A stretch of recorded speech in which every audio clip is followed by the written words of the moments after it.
Hello everyone, Derek's Damn Toys, and we are back with another action figure review. Today we've got the SummerSlam Build-A-Figure John Cone Wave. We got the Kane from this set, got 2 out of the 4. Sadly, I do have to get all 4. If you watch the X-Pac review, because out of all 4, that is the other one that I have. I still gotta get these 2, and I really don't want to get the Lex Luger, but I might have to just say F it and get it anyways. But with all that being said, I am fairly excited to get into this Kane review, as it's a remake on one of the Kanes that I always wanted growing up.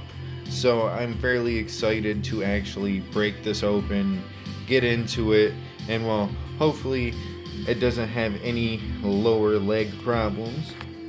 Speaking of lower leg problems, I don't know if you guys can tell, but the Kofi is actually my replacement Kofi. This is what I got with the replacement Kofi to get it with the same day shipping. So thankfully it poses just as good as it should. I did have to technically fix it though, but not just that, but the paint apps are a little bit cleaner on this Kofi, though the head scan was not all that great. I personally think whoever tried to make this last Kofi head scan, they just messed up a lot with how the printing goes around the teeth or whatever. I don't know, but either way, let's dive into this Kane review now, shall we? Alrighty, you guys. Now that we've got Kane out of the plastic prison, we can see the figure in all of its glory, along with the few accessories he does come with, which I mean, realistically for Kane, you didn't really have to give him too much. Though, maybe an alternative head scan wouldn't have hurt it instead of, again, just the smiley head scan here. Though I can't lie, having this head scan in, of course, interchangeable fashion is actually going to be a cool thing. And we will get into that later, but for right now, let's get into the accessories here. First things first, he comes with a set of weapon holding hands, and he comes with a set of the open hands, or the choke slam hands, or the retro choke slam hands, depending on how you want to use them, because of course, if you have the Randy Orton gloved hands that Kane comes with, if you have the Legend series, 10 or whatever, this Kane right here, if you have him right here, you'll have the Randy Orton style of these hands, which I feel also work a lot better for a chokeslam pose hand. Either way, nothing out of the ordinary. And then of course he comes with the head of the referee John Cone, and if you're like me and you bought the body first, you can just take that head, and if you're skilled enough like me, pop it on with one hand. I think that's on there, I cannot tell though, and I say as skilled as me, and I can't tell if I pop this head scan on there all the way. I think it is now because it's posing a hell of a lot better. But yeah, 2 halves down. Now we just need the arms and the legs, because the Mr. Perfect Build-A-Figure legs do not work for this. Already tried it out. If you guys really would like to see it one more time, almost looks like flush and normal. I would have loved to have just used these, but and now he has no torso, so see you later. Goodbye, referee John Cone. We can get back to him when we have either the legs or the arms. Now we can get into the Kane Build-A-Figure. The figure from the Build-A-Figure, the Kane. And man, I am actually super happy I bought this. First things first, we'll notice we got the pin-in knee joints. So, poses like a champ there. As far as I'm aware of, I was about to say, he didn't feel like he had messed up legs, which thankfully he doesn't. Homie can sit on his ass. So we got that working for us. Can he do a super kick, though he's not a big fan of the super kicks? Hiya, yes he can.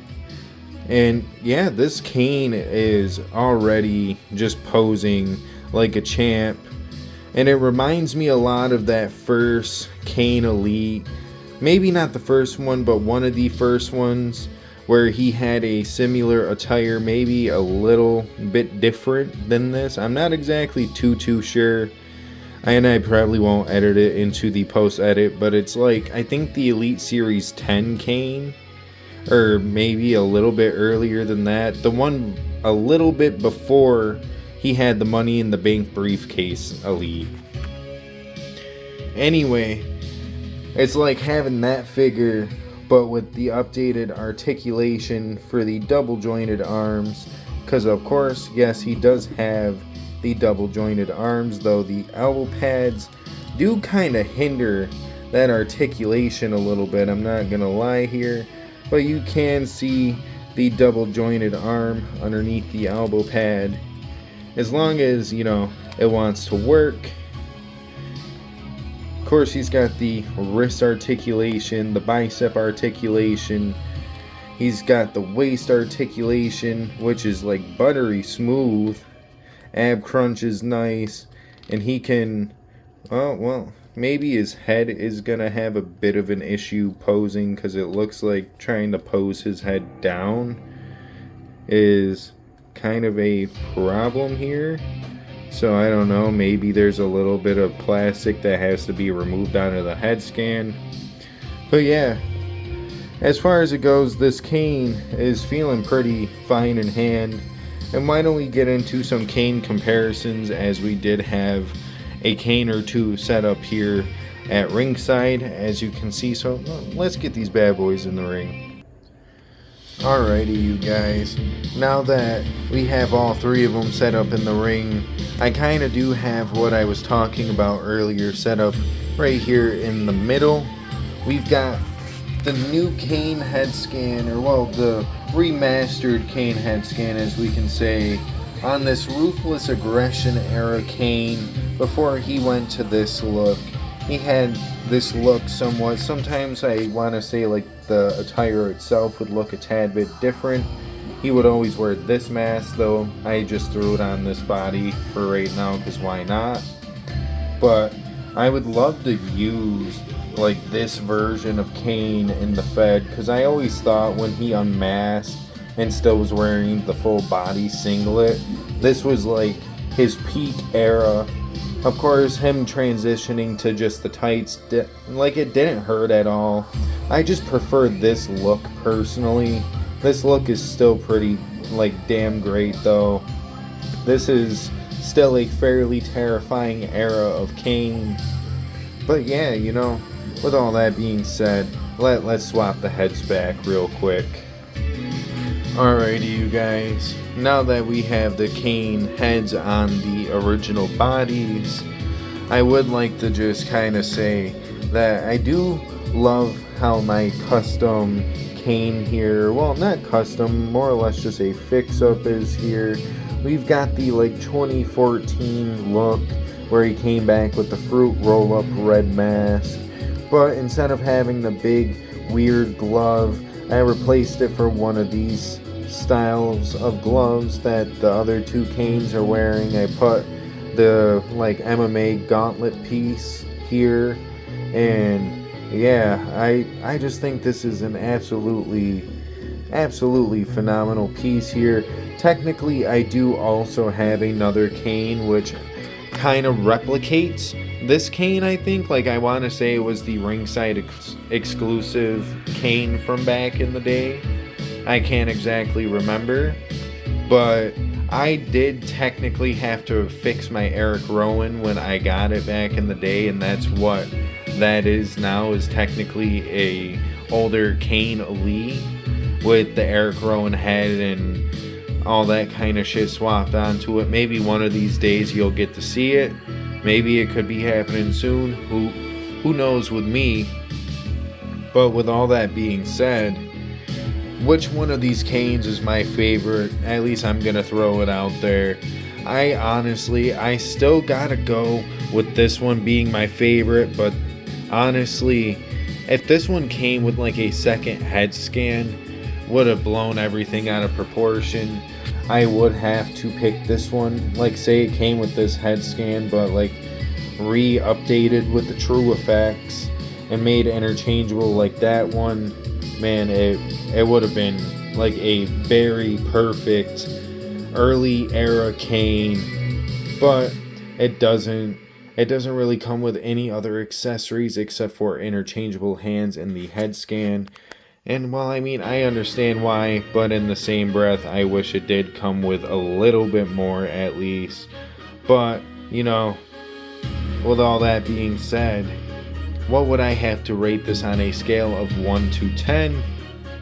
Well, if I'm being completely honest here and I have to say a very specific number, I'm going to give him a good solid 8.5 out of 10. Just because I feel like we could have gotten a little bit more at least, but he does pose solid. He moves fairly well for a new Kane Elite, just because, we've been having problems with the Elite figures for God knows how long now. And not just that, but also the head scan. I feel like it might be the size of the head scan, but it doesn't really want to look down all that much. But it can pose up fairly well, so I'm wondering if that is just the size of the head scan, or maybe I gotta cut a little bit of plastic out of the head scan and it'll start to look forward a tad bit better. Either way, at the end of the day, 8.5 out of 10 is not bad, which gives him a good solid 4 out of 5 stars in the Dave Meltzer rating, the good old 1 to Young Buck match. Anywho, I don't have all that much more to say, so leave a like if you would like to. If you didn't like the video, though, I guess I understand why you want it. Womp womp, I guess. But if you did like the video and you want to see some other content that I have out there, of course, we've got some of our smaller stuff like unboxings. Every now and again I do them if I get a big enough package. But, keeping up with my apartment and all the animals and shit that we got here, it's not always as cheap, but I still try to get a review and stuff like that in. But of course, one of the big main things here, the reason why we've got all these figures standing here in the ring right now, one of our big series going on, we've got the Pick Fed, we've got Damn Defiant Wrestling. If you would like to check that out, if you're interested, feel free. Our last match was our World Heavyweight Championship matchup with Randy Orton, Bryan Danielson, and Cody Rhodes, who is our champion. And now we are making our way into, as easy as I can describe it, our version of the Money in the Bank ladder match. I didn't want to just call it Money in the Bank, though it is the same concept. Only thing that's different is, I will say it now, the Case of Defiance is only World Championship matches. You cannot cash in on a mid-card championship, and I make that an exclusive rule because I thought it was kind of stupid when they started doing that for WWE for the fun of it, I guess. So that is like the one rule I can guarantee here in Damn Defiant Wrestling, is the Case of Defiance will be strictly for World Championship opportunities. But with all that being said, maybe feel free to check out this 8-man ladder match when it comes out. Thankfully, we're through the entrances. I had to take a couple of days off because my Kofi Kingston broke, as I was explaining earlier and in a couple of videos ago. But yeah, I guess with all that being said, I don't really have anything else to say other than, if you would like to, feel free to go follow me on Instagram if you would like to, under the same name of Derek's Damn Toys. And if you don't want to do that, feel free to at least subscribe.